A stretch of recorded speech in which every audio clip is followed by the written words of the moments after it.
Let's go into the quarterback matchup. Matt Stafford, Joe Burrow. A lot of times in the NFL, the quarterback that plays better, the passing offense that performs at a higher level of efficiency, whatever efficiency stat you like, wins the game. Mm-hmm. Joe Burrow had been incredibly clean, talking about turnover-free performances until Kansas City, where he has one mistake on a play-action pass to Jamar Chase on the sideline, makes another mistake where Nick Bolton can almost pick off a throwaway. Mm-hmm. Matt Stafford, in my viewing, has been erratic with his accuracy at times. It's not always consistent. He thinks that he can make some of these throws that aren't always there, and sometimes it seems like when he takes that extra beat, he gets a little bit confused from what he's seeing. He starts to put the ball in danger. What is it that gives Matt Stafford trouble and causes that inconsistency, in your opinion? Well, I think it's the one of the things you mentioned right there. It's the same thing, and I'm not comparing these two guys as far as their careers, but it's the same thing that gave Brett Favre a little bit of trouble. Like, I can get it in there. Yeah. No, you can't. I know because he probably can get it in there some of the times that other guys maybe can't. It comes with that incredible arm talent. It comes with the confidence that I think all the guys that play that position have, that I can do it. They don't look at these things as opportunities I want to stay away from. I think that's the big bugaboo for him.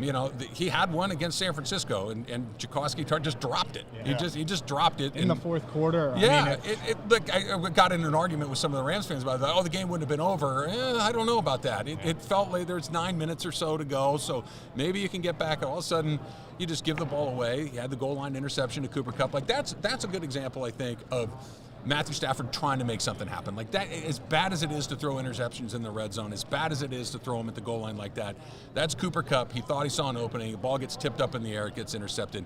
I think if it's one of those, you can keep it moving. If it's one like the Walter Tart, not so much. We saw him make against Tennessee during the regular season. Just he takes chances that maybe you don't need to make. I don't know if there's a particular coverage that gives him trouble. I think like most quarterbacks, he's when you got to move him early, that he's not good. When they do designed rollouts, he's very, very good. Yeah. He's the best in the league against the blitz. So if you send that extra guy, and I don't think they will, seeing what they did against Mahomes, I don't think that's something he's going to see a lot of, but that's somewhere where he thrives. So, I think if he just gets a little of those moments where I can get it in there, that's the rub for him. And I wonder kind of the same thing for Joe Burrow. 12 sacks, 3 games in the playoffs, 9 of them came in one game. We know that the Rams are so good up front. Is that the key to getting to him, is making him move? Yeah, I mean, you certainly want to make him move, you want to make him uncomfortable, and it seems like every team has been able to do that because of the Bengals offensive line. I mean, the interior has been such a struggle. Right, the right guard position, it's been Akeem Adeniji. They've had Jackson Carman in there, Xavier Su'a-Filo. They've had so many different right guards this year, and none of them have been the solution. I think it's going to be Akeem Adeniji on Sunday, and he's a 6th-round, second-year player. It's hard to expect him to, against this front or against Chris Jones, or the list goes on of all these interior linemen that they've struggled with. But Burrow has been so good over the past, I'd say, 2 months at handling the pressure. And yeah, he got sacked a lot against Tennessee and he was a little confused there. You know what he did? He held onto the ball. And Samaje Perine's fault. That was the only reason he threw an interception.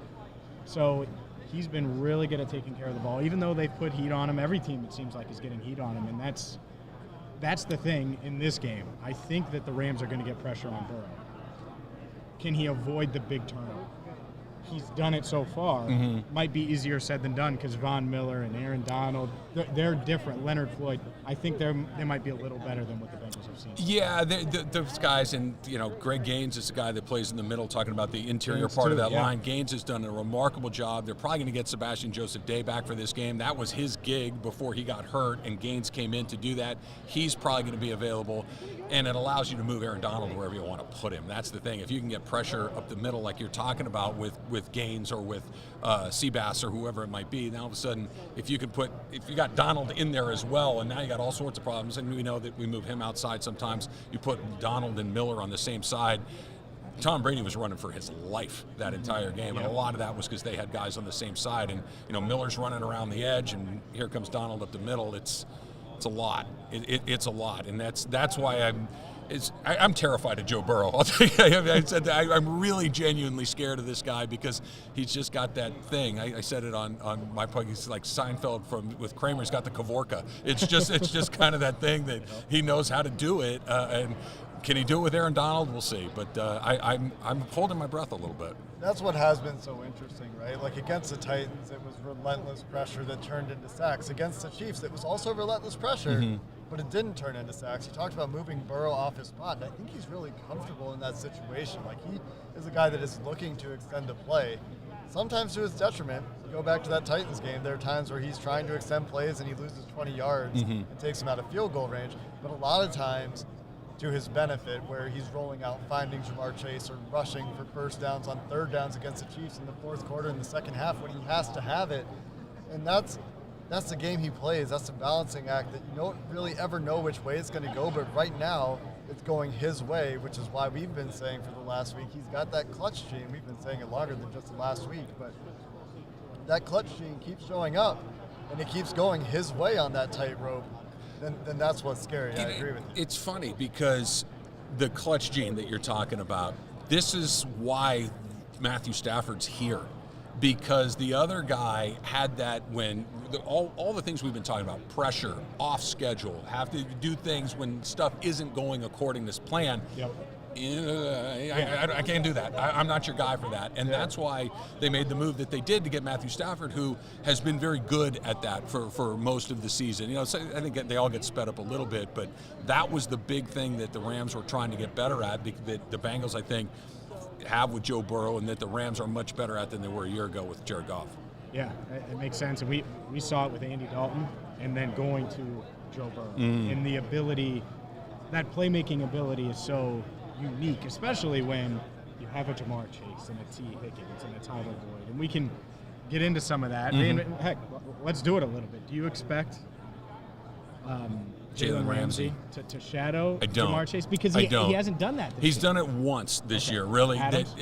No, it was Mike Evans. Oh. They did it with Mike Evans in the divisional round, where it was something like 69% of Mike Evans' routes, Jalen Ramsey was on him. Other than that, he hasn't been with one guy for more than 30% of the time. So, and I think it's more a function of when the Rams played the Bucs in the divisional round, their receiving core was decimated. It was basically Mike Evans and a bunch of guys that, Scotty Miller. Yeah, it just was. It wasn't Antonio Brown. It's not Chris Godwin. Like the guys that we all know were not there. So if I really only have to worry about Mike Evans, I'm going to have Ramsey travel with him, like you just mentioned, with Higgins and Boyd and Chase. Well, okay, if I put him on Chase the whole game, there's still two other guys that can do some serious work. So I think they're going to play a more traditional defense. I don't think they'll travel with them. I think maybe in some key situations, if you really want to try to take one guy off the board, I think maybe Ramsey's on him. But that's where I think Darius Williams and Nick Scott and Eric Weddle, go figure, Taylor Rapp and these other guys are going to have to do some work in coverage too, because Ramsey can't be in three places at once.